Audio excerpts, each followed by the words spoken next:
आदाब नाजरीन, खास बात तेलंगाना में आप सभी का खैर मकदम है। मैं हूं सैयद अहमद जिलानी। आज खास पेशकश में हम बात करेंगे तेलंगाना में किसको मिलेगा इख्तिदार। तो नाजरीन, तेलंगाना में वोटिंग के पुरअमन अख्तिताम के बाद तमाम कौमी और रियासती एग्जिट पोल्स ने टीआरएस को दोबारा इख्तिदार की पेश कयासी की है। चाणक्य और लगड़ा पार्टी राजगोपाल के सर्वे के मुताबिक अजीम इत्तेहाद कांग्रेस को इख्तिदार हासिल होने की बात कही गई है। CNN के एग्जिट पोल ने टीआरएस को 56 ता 65 नशिस्तों पर कामयाबी का इम्कान जाहिर किया है। वहीं टाइम्स नाव ने अपने सर्वे में टीआरएस को 66 नशिस्तें हासिल होने की उम्मीद जाहिर की है। इंडिया टुडे ने अपने सर्वे में टीआरएस को 89 ता 91 सीटें हासिल होने की पेशकयासी की है। अपने सर्वे के लिए मशहूर एल राजगोपाल ने अजीम इत्तेहाद को 65 और टीआरएस को 35 नशिस्तों की पेशकयासी की है। आखिरकार तेलंगाना में किस पार्टी को इख्तिदार मिलेगा, आज हम बहस करेंगे कि आखिर सर्वे और एग्जिट पोल्स कैसे किए जाते हैं, हम भी जानने की कोशिश करेंगे।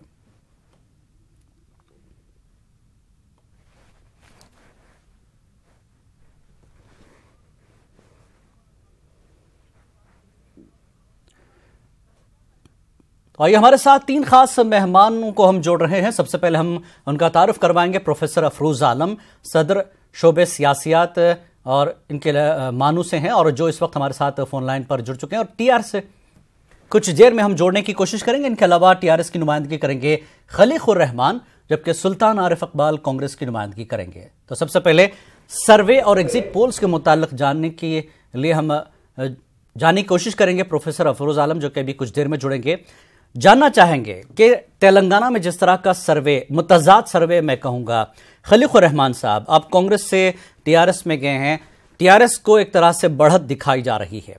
जिस तरह के हालात इलेक्शन से पहले रैलीज, जलसे वगैरह हुए हैं, जिस तरह की बयानबाजियां हुई हैं और जो मैसेज कन्वे किया गया है अजीम अवामी इत्तेहाद के जरिए कि टीआरएस बीजेपी की बी टीम है, इसके बाद भी इस तरह का सर्वे आ सकता है, आपको यकीन है? खलीकुर रहमान साहब। जी देखिए, जहाँ तक सर्वे का ताल्लुक है, आपने देखा है ये तो सर्वे तो समझिए एग्जिट पोल ये कल शाम 5 बजे के बाद आए थे, मगर जिस दिन से, हालांकि मैंने टीआरएस ज्वाइन करके करीब 25 दिन हुए हैं, मगर उससे पहले चूंकि हम ज़मीनी सतह से जुड़े हुए हैं, तो ज़मीन जब तो मैं समझता हूँ कि शुरू से ही माहौल, जिस दिन से असेंबली डिसॉल्व हुई है उसके बाद से समझिए हम मुसलसिल नजर रखे हुए थे कि सियासी माहौल पे और किस तरीके से चल रहा था। तो अंदाजा इस चीज का था कि भाई टीआरएस के खास तौर पे जो टीआरएस ने अपने 4.5 साल दौर में जो फलाही स्कीमात खास तौर पे मुसलमानों के लिए, क्योंकि मुसलमान इस इलेक्शन में बहुत एक अहम रोल अदा कर रहे हैं, और मुस्लिम जो वोट है वो, जी हाँ, वो वोट मुस्लिम अगर आप देखेंगे तो बहुत ज्यादा, और खास तौर पे अगर आप पोलिंग परसेंटेज देखेंगे सिवाय हैदराबाद सिकंदराबाद के, मगर अगर अजला में आप देखेंगे तो पोलिंग परसेंटेज बहुत ज्यादा रहा है। तो मेरा यह मानना है कि पोलिंग जो ज्यादा हुई है इतनी, तो इसका यह है कि भाई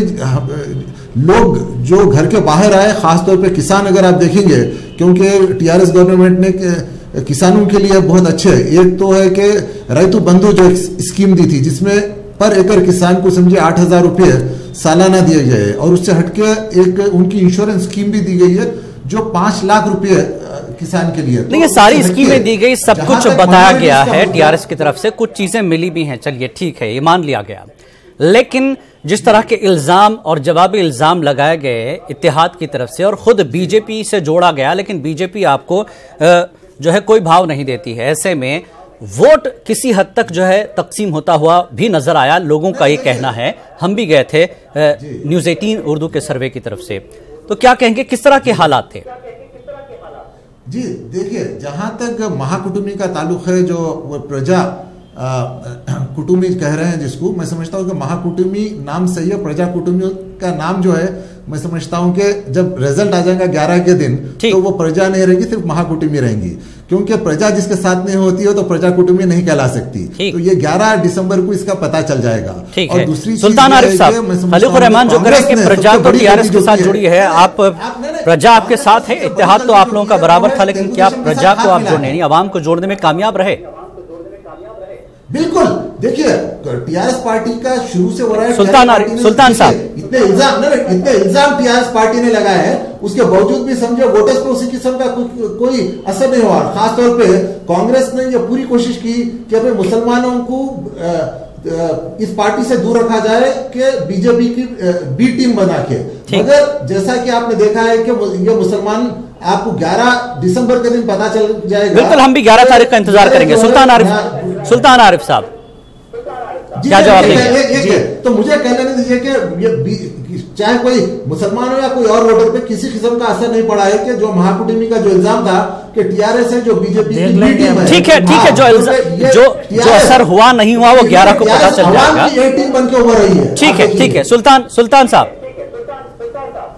जी, खलीकुर रहमान साहब जो कह रहे हैं कि प्रजा तो इनके साथ है, भाई को यही खुश रहे, आपका इत्तेहाद सिर्फ पार्टियों का रह जाएगा। जी देखिए, खलीक भाई को यही खुशफहमी में रहने दीजिए, क्योंकि आप वो अच्छे दानिश्वर है, पढ़े लिखे, हर चीज मालूम है, सेफोलॉजी भी जानते हैं जी। अब 89-90% सेफोलॉजिस्टों को आज देख लीजिए, पूछ लीजिए आप आपके टीवी के थ्रू, चैनल के थ्रू, कि जब कभी भी एंटी इनकम्बेरेंसी रहती और लोग जब ह्यूज उसमें जो है पोलिंग होती है, आप हैदराबाद और रंगारेड्डी को छोड़ के जो डिस्ट्रिक्ट्स की पोलिंग हुई है वो 80-88% तक गई है। मेदक डिस्ट्रिक्ट 88% पे है। आज का जो नया वो कमीशन ने, इलेक्शन कमिश्नर ने जारी किया है जी। उसमें देखें आप, जब कभी भी जब ह्यूज पोलिंग होती, जब दबा के पोलिंग होती, इतने परसेंटेज में होती है, तो ये हुकूमत के खिलाफ जाता है मैंडेट, और हर वक्त देखा गया। अब रही बात लगड़ा पार्टी के सर्वे की, मैं नेशनल चैनल्स के सर्वे को मैं मानता ही नहीं, क्योंकि नेशनल चैनल के सर्वे डिस्ट्रिक्टों में, मैं खुद मैं डिस्ट्रिक्टों से आता हूं, मैं सिद्दीपेट से आता हूं, कईयों डिस्ट्रिक्टों में मैंने मालूम किया कि भाई ये नेशनल चैनल्स के कौन लोग हैं जो सर्वे करे, किसी एक जर्नलिस्ट को नहीं मालूम, और वहां के इलेक्ट्रॉनिक मीडिया के किसी एक मेंबर को नहीं मालूम। क्यों लोकल चैनल्स क्यों नहीं करे? कोई एक तेलुगु चैनल अब तक नहीं दिया। क्यों नहीं दिया? तेलुगु चैनल्स को मालूम है, क्योंकि इनके खुद के चैनल से क्यों नहीं करे तेलुगु चैनल्स, क्यों कि इनको मालूम। यानी एक तरह से आप इस सर्वे को मानने को तैयार नहीं है। वो आ रहे अब लगड़ा पार्टी, एक मिनट मेरा टाइम खत्म है। लगड़ा पार्टी की बात, लगड़ा पार्टी ने पहले भी बेहतरीन 5-6 सर्वे इतने करेक्ट दिए हैं कि लोग हमारे खिलाफ दिए, जबकि वो कांग्रेस पार्टी में थे, उसके बावजूद भी वो खिलाफ दिए। वो बोले जगन आता बोल, यानी आप बोला उधर पे लगड़ा पार्टी के सर्वे को मानने के लिए तैयार हैं। चलिए ठीक है, हमारे साथ वो सर्वे जमीन से जुड़ा, वो ठीक है, हकीकत के करीब है। चलिए अच्छी बात है। अफरोज आलम सदर शोबे सियासत मान हमारे साथ जुड़ चुके हैं, काफी पकड़ रखते हैं किस तरह का सर्वे होता है। अफरोज आलम साहब आपका खैर मकदम है। सर्वे का बेस्ड और उसका डिजाइन किस तरह से होता है, क्योंकि अब सर्वे काफी मुतजाद आया है तेलंगाना का, इतना तजाद क्यों है इस सर्वे में? अफरोज आलम साहब जी, आजकल देखिए एक जमाना हुआ करता था जब सर्वे जो होती थी वो तहकीक के लिए हुआ करती थी जी, और अब आजकल जो सर्वेज हैं वो टीआरपीज के लिए होती हैं, और न्यूज चैनल्स जो हैं अपने टीआरपीज के लिए कर रहे हैं। उसमें जो तहकीकी अमल है, जो उसमें जो साइंसी जो नजरिया होता है, जो तहकीक का तरीका होता है, वो मिसिंग होता है जी। क्योंकि आपको पूरे पोलिंग के सिर्फ 3 घंटे के अंदर पूरी जो है पोस्टपोल करके आपको बताना होता है जी कि आपकी आवाम की क्या राय है और वो उनकी रुझानात क्या है। और इस वक्त जो है जो सैंपलिंग होती है उसमें कई तरह के तरीके का इस्तेमाल होता है जी। तो कुछ तो तरीके ये हो जाते हैं कि कुछ एजेंसीज जो करती हैं कि वो गए और उन्होंने कुछ इलाकों से जो भी रैंडमली लोगों से पूछा जो उनके पास, और उन्होंने जो जवाब दिया उस बेसिस पे उन्होंने अपने डेटा को टेबुलेट कर देते हैं और वो फाइंडिंग निकाल देते हैं जी। कुछ एजेंसीज ऐसी हैं जो पूरी एक मेथोडोलॉजी को फॉलो करती हैं, जैसे CSDS का जो तरीका है, जो एक काफी जमाने से और काफी 5-6 दशकों से ये काम कर रहे हैं जो ओपिनियन सर्वेज पे। तो एक उनका होता है स्ट्रक्चरल सैम्पलिंग मेथड होता है, जिसमें इसमें सिस्टमेटिक रैंडम होता है जी, जिसकी सबसे ज्यादा इम्कानात होते हैं कि उनके रिजल्ट सही होते हैं ठीक। तो लेकिन अभी भी हिंदुस्तान में सेफोलॉजी में जो है पोल प्रेडिक्शन की जो मेथोडोलॉजी है पूरी तरीके से करेक्ट नहीं है, क्योंकि जवाबदहिंद जो है वो अपनी राय को अब पूरी तरीके से बता नहीं रहा है। कोई भी अपनी राय नहीं बता रहा है जी। और वो सामने वाले को जो भी उसके पास इन्वेस्टिगेटर्स जाता है वो इतनी जल्दी में होता है, वो इतनी जल्दी में उससे पूछता है और उसलिए उसको जवाब देना कि उसमें कितनी ज्यादा एरर है, उसमें एरर के चांसेस 70% होते हैं, क्योंकि वो उसको जल्दी से जल्दी उसको एक सैंपलिंग करके पूरा करके वो न्यूज एजेंसीज को देना होता है। न्यूज एजेंसीज उसकी बुनियाद पर सीट कैलकुलेशन करती हैं और वो प्रोजेक्ट करती हैं। नहीं, ये अफरोज साहब, जिस तरह से उसका जो सर्वे का जो डिस्ट्रीब्यूशन का जो तरीकेकार है या डाटा कलेक्शन का जो तरीकेकार है, वो एक पहले किया जाता है, नहीं इलेक्शन से वोटिंग से कुछ पहले किया जाता है, लेकिन हम देखते हैं इलेक्शन में जिस तरह के रैलीज और जलसे होते हैं, लीडर्स जिस तरह की गुफ्तगू करते हैं, इल्जाम और जवाबी इल्जाम लगते हैं, उसमें भी कहीं ना कहीं सर्वे जो किया जाता है उसके बाद आवाम का जो जहन है वो तब्दील होता रहता है। तो सर्वे और ये तब्दीली में काफी फर्क आ जाता है। तो किस हद तक इस तरह के सर्वे को माना जाए, जिस तरह से तेलंगाना में भी देखने को मिला आखिर में? देखिए, इस तरह का प्रिसीजन जो है वो कभी भी, अभी मैं वही कह रहा हूं कि अभी हिंदुस्तान में इस तरह का प्रिसीजन नहीं है जहां पे उनकी प्रेडिक्शन जो है मार्जिन ऑफ एरर से कहीं ज्यादा होते हैं। जैसे गैलप पोल का एक सर्वे होता है यूनाइटेड स्टेट्स में यूरोपियन इलेक्शन में, उनकी प्रिसीजन रेट बहुत ही परफेक्ट होती है, जिनकी जो है 1% या 2% चांसेस होते हैं कि वो गलत होंगे प्रेडिक्शन की, क्योंकि उनका तरीके में सीरियसनेस होता है। यहाँ पे बिजनेस मॉडल हो गया है, चाहे वो जितने भी देखेंगे। दूसरी चीज ये है कि आप ये देखेंगे जो वोटर्स है, आप एग्जिट पोल्स एक होते हैं जैसे इलेक्शन के तुरंत बाद होते हैं, एक प्री पोल होता है जी दोनों में। तो इस वक्त का ये देखिए कि कितना ज्यादा डिफरेंसेस आ रहे हैं। प्री पोल सर्वे में डिफरेंट रिजल्ट्स दिखा रहे थे तेलंगाना में ही, और एग्जिट पोल्स में डिफरेंट रिजल्ट्स दिखा रहे हैं जी। अगर अब एक इस तरह के रुझानात को अगर सही बताते हैं, हल अलग अलग तरीके के रुझानात हैं जी, तो सबसे बड़ी चीज है कि ये जो सैंपलिंग पे ही मेरा पहला सवाल होता है। बहुत कम एजेंसीज हैं जो बहुत ही सीरियस मेथड को फॉलो करके अपने रिजल्ट्स को दे रही हैं, क्योंकि वो इतनी हेस्टी, इतनी जल्दीबाजी में उनको रिजल्ट देना होता है कि मार्जिन ऑफ एरर बहुत ज्यादा है। ठीक, तो जो एजेंसी 10 से 15 सीटों का मार्जिन दिखा रहा है उसके ऊपर तो अब कोई भी एक ऑर्डिनरी आदमी भी कह सकता है, आवाम का रुख देख करके आप कहीं भी चले जाइएगा, 10 लोगों से बात किए, 10 दूसरी जगहों से बात की, तो वो बता देगा कि भाई क्या रुझान चल रहा है। तो इसमें साइंटिफिक कुछ नहीं बचता है। तो इसमें एरर की ज्यादातर गुंजाइश है, इसलिए एग्जिट पोल्स में ये मेयर कोइंसिडेंस हो गया है कि अब ये कभी सही हो जाती है, कभी गलत हो जाती है। ये तो किसी भी आम राय की भी सही हो जाती है। और नहीं अफरोज साहब, इसके लिए वक्त का तयन क्या है? यानी 1 महीना, 2 महीना या इलेक्शन से 1 हफ्ता पहले किस तरह का तयन होता है? देखिए, 2 चीजें होती हैं। एक तो आपके पास सैंपल जो आपने 2 चीजें होती है कि जो प्री पोल में सैंपल था आपका, क्या सेम सैंपल पोस्ट पोल में भी है क्या?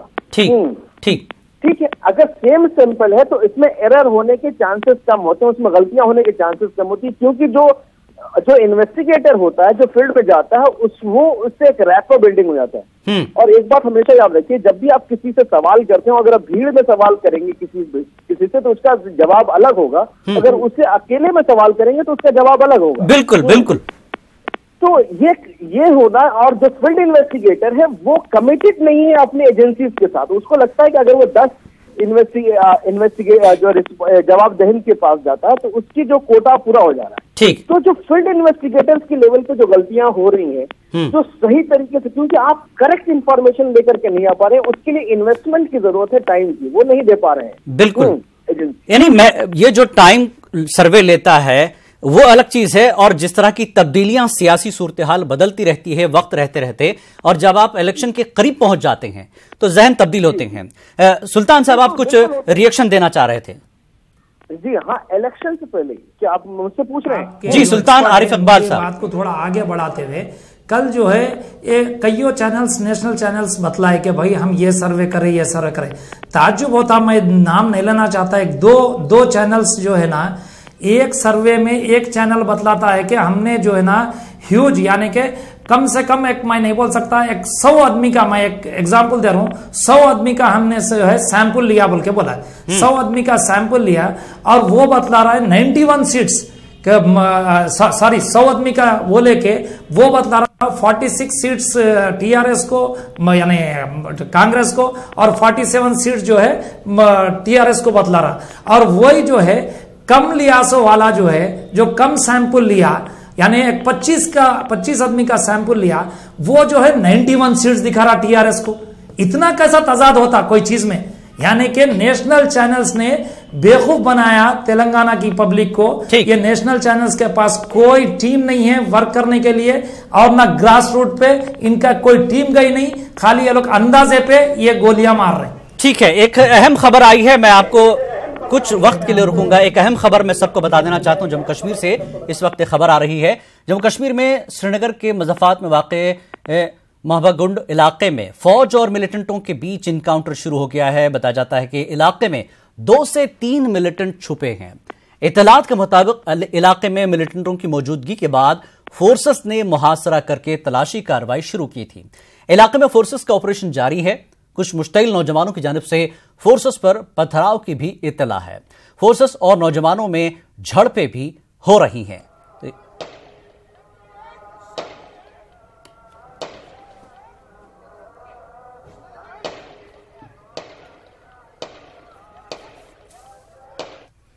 तो ये थी एक अहम खबर। हम तेलंगाना में जो सर्वे आया है बड़ा ही मुतज़ाद है, इस पर गुफ्तगू कर रहे थे।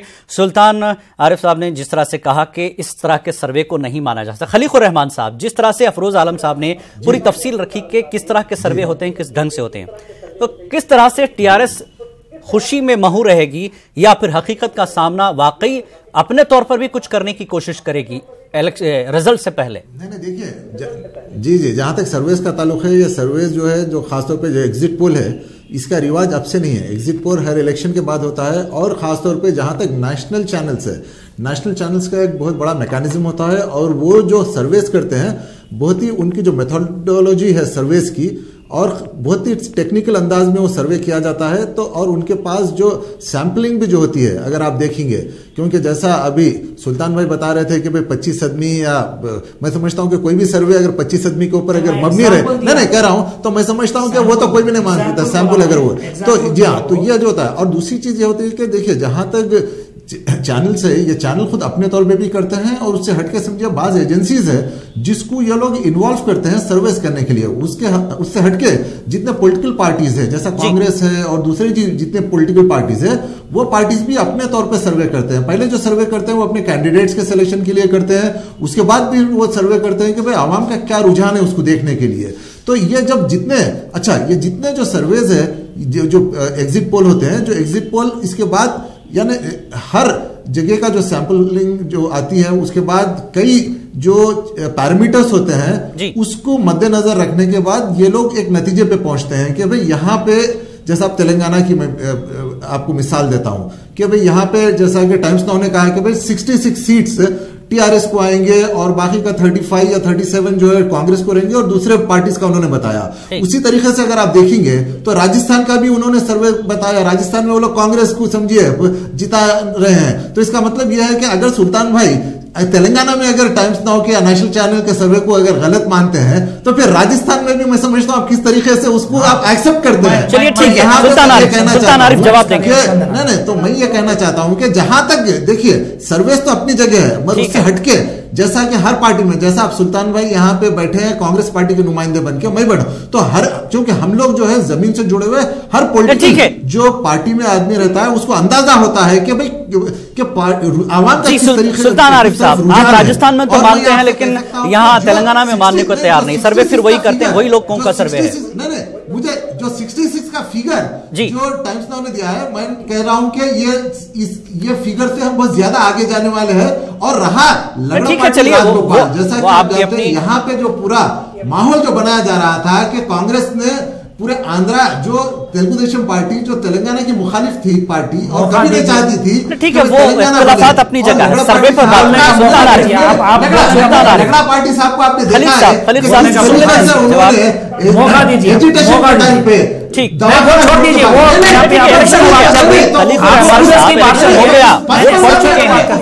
अब सिर्फ नतीजों का इंतजार करना है। तो आप किस तरीके से समझिए उस सर्वे को मान सकते हैं? ठीक है, पर्सनल नहीं, आपको पता होना चाहिए। आप सुनिए जिलानी साहब, आपको भी पता है, आप भी एक जमाने से एंकरिंग करते, आप ईटीवी में भी रह चुके हैं, आपको अच्छी तरीके से पता है जिलानी साहब, आप भी कईयों गांव को फिर के आए हैं। अब एक बात बतलाया तो आप भाई बोले कि भाई टाइम्स नाउ के सर्वे को आप राजस्थान में कैसा करते। राजस्थान को तो नहीं बोलने वाला कोई चैनल नहीं है कि राजस्थान तो कांग्रेस जीती गई, ये सब सारी दुनिया को आया है। रही बात, कभी भी नेशनल चैनल साउथ में फेल हो गए, ये इसकी हिस्ट्री है। आप उठा के देख लें, वहां पे बोला गया, डीएमके को बोला गया था इससे पहले, जयललिता को बिल्कुल बतलाया नहीं जा रहा था। एक मिनट फिर आपके बीच में नहीं बोला, बीच में नहीं बोला। आप वहां पे पूरे सर्वे जो है डीएमके के फेवर में बतलाए, वहां डीएमके हार गई।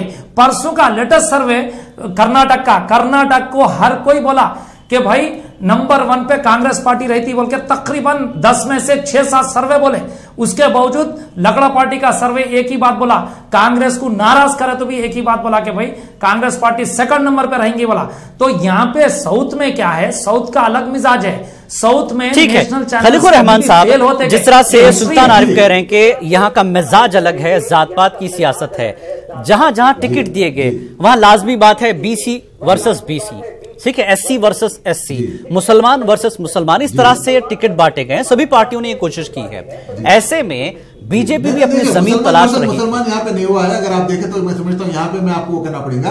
और जहाँ पे देखिए, जहाँ पे टिकटों का वो है, न सिर्फ बल्कि साउथ में बल्कि नॉर्थ में भी मैंने बहुत काम किया है। मैं यूपी का इंचार्ज रह चुका था, बिहार वगैरह में मैंने पूरा हिंदुस्तान में काम किया। तो जो टिकट्स का हमारे पास अनफॉर्चुनेटली कहना चाहिए, उस पर फॉर्चुनेटली कहना चाहिए, जो भी है, मैं जो टिकट जो दिए जाते हैं वो जात पात की बेसिस पर दिए जाते हैं, चाहे कोई भी। क्योंकि अगर देखते हैं कि मुसलमान अगर किसी कॉन्स्टिट्यूंसी में अगर 25 या 30% है, तो हर पार्टी ये चाहती है कि भाई वहां से मुसलमान कैंडिडेट को दे दे। तो इस हिसाब से तो यहाँ पे अगर आप देखेंगे वैसा नहीं रहा है बिल्कुल।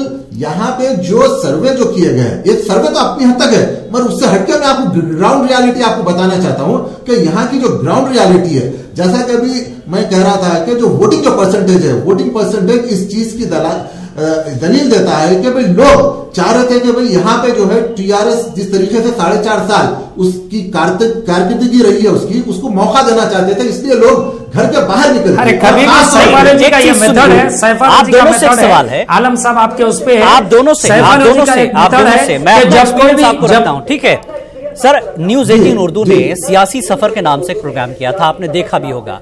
हमने हर डिस्ट्रिक्ट का दौरा किया, जैसा कि सुल्तान आरिफ ने कहा कि लोग कैमरे के सामने कुछ जगहों पर बोलने के तैयार नहीं थे, कैमरे से हटकर वो बात कर रहे थे, तो वहां पर बट रहे थे लोग, एक तरह से बट रहे थे।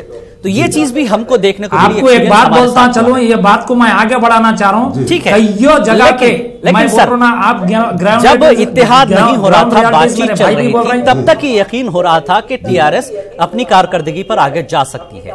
लेकिन जहां तक रोजगार के मामले में टीआरएस पीछे रह गई थी, ठीक है, वो इशू नौजवानों में हमको खासकर सुनने और देखने को मिला था।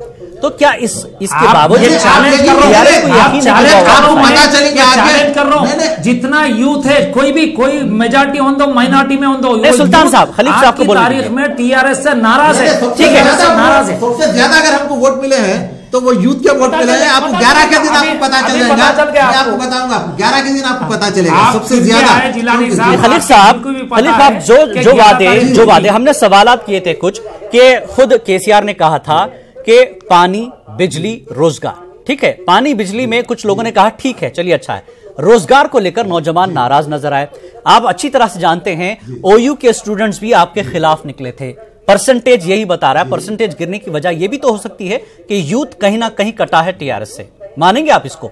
नहीं, देखिए परसेंटेज वोट का सुल्तान भाई, एक मिनट, वोटों का परसेंटेज जो सिर्फ गिरा है हमारे हैदराबाद, सिकंदराबाद और रंगारेड्डी में, उससे हटके अजला में अगर आप देखेंगे तो परसेंटेज बढ़ा है। वहां पे यूथ निकल के डाला, जो 18 साल का जो नया वोटर है निकल के डाला, वो टीआरएस के खिलाफ डाला, माइनॉरिटी। ठीक है, खलीफ साहब को बोलने दीजिए। सुल्तान साहब मैं आपके पास आऊंगा, सुल्तान साहब मैं आपके पास आऊंगा। खलीफ साहब कमी की मैं आपको एक यहाँ पे जो वोटिंग परसेंटेज जो कम रहा है उसकी एक वजह यह भी हो सकती है कि लॉन्ग वीकेंड मिला था लोगों को, जुमा, हफ्ता, इतवार, फिर पीर, उसके बाद मंगल के दिन काउंटिंग है। तो कई लोग ऐसे हैं कि मुझे पता है कि हैदराबाद में भी वोटर है। अच्छा ठीक है खलीफ साहब, ये जो ज्यादा परसेंटेज आप बता रहे हैं जिलानी भाई, मेरा क्वेश्चन वो आपकी जीत मानी जाए। कभी मैं आपसे पूछना चाहता हूँ जिलानी भाई, आप मेरे एक बात बोलिए, आप इतना ग्राउंड में फिर के आए, आप बोलिए क्या टीआरएस को यूथ इस वजह से डालेंगा कि इन्हों रोजगार मुहैया करे? क्या माइनॉरिटी का यूथ इसलिए डालेंगा कि इन्हों लोन सैंक्शन करे?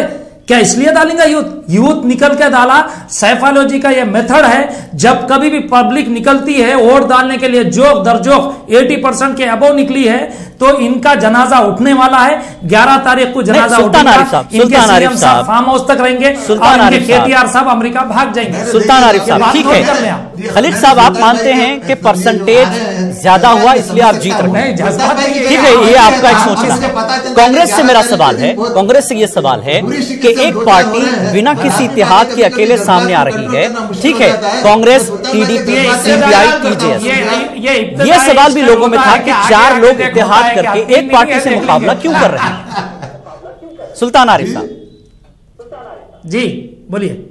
सर, यह है कि टीआरएस अकेली, रिपीट कीजिए, ठीक है, मैं बाहर से भले ही सपोर्ट कर रही हो, लेकिन कांग्रेस, टीडीपी, सीपीआई, टीजेएस, आपका इत्तेहाद ऐसे वक्त एक पार्टी के सामने खड़ा है, लोग आपके इत्तेहाद पर भी सवाल कर रहे थे, तो क्या परसेंटेज आप अपने हक में मानेंगे इस चीज को लेकर के? फिर ये जो शक है, मशकूक है इत्तेहाद आपका, उस पर क्या कहेंगे? देखिए, आप कभी भी देखिए कि यही टीआरएस थी और मैं था जब टीआरएस में 2009 में राजशेखर रेड्डी को हटाने के लिए जब क्या किया गया, क्यों? तुम करे तो सब बराबर, हम करे तो, तुम करे तो संसार, हम करे तो गलत, यानी तुम करे तो सब सही। तुम जब ने जो है 2009 में जब भी कूटमी बनाई, जब भी में आपने जो है टीडीपी से हाथ मिला, सीपीआई सीपीएम से हाथ मिला, आज एक इख्तिदार में तुम इतने नशे में है, इतने उसमें है, तो कोई किसी से वो नहीं हुआ। लोग हटाने के लिए खास तौर से दूसरे पार्टियां भी जो टीजीएस है और सीपीआई है और टीडीपी है, ये मुखालिफत ऐसे इसलिए मुखालिफत में आए इनके कि इनका जो नशा है इख्तिदार का, उसकी मुखालिफत में आके वोट नहीं बटना बोल के एक जगह होके मिले। क्योंकि अगरचे हर पार्टी अलग अलग लड़ती तो उसमें नुकसान था। चलिए ठीक, मिलके खलीक साहब आपका लास्ट कमेंट, खलीक साहब आपका लास्ट कमेंट 10 सेकंड का इशू एजेंडा एक ही है कि ठीक है। आरिफ साहब last comment, Khaliqur Rahman 10 second. Alliance हुआ है जी, ये जो अलायंस हुआ है, ये टीडीपी का, कांग्रेस का, टीजीएस का, सीपीआई का, ये अलायंस मौका परस्त अलायंस है। ये अलायंस में अगर आप देखेंगे किसी की भी आइडियोलॉजी एक दूसरे से नहीं मिलती। ये सिर्फ एक ही मकसद इनका है कि भाई किसी भी तरीके से इख्तिदार हासिल किया जाए। ठीक है, इख्तिदार की जंग तेलंगाना में हुई है टीआरएस और इत्तेहाद के साथ। बहरहाल सर्वे कुछ भी कह रहे हैं, थोड़ा सा इंतजार करना पड़ेगा। न्यूज़ 18 उर्दू के नाजरीन को 11 तारीख को तमाम नतीजे सामने होंगे, तस्वीर साफ होगी और किसको मिलेगा तेलंगाना में इख्तिदार, यह साफ किया जाएगा न्यूज़ 18 उर्दू के स्क्रीन पर। आप सुबह से लगातार नतीजे देख पाएंगे। 11 तारीख को हम खुद तमाम नतीजे सबसे पहले और सबसे तेज आप तक पहुंचाने की कोशिश करेंगे। आप तमाम मेहमानों का शिरकत करने के लिए बहुत बहुत शुक्रिया। आदाब।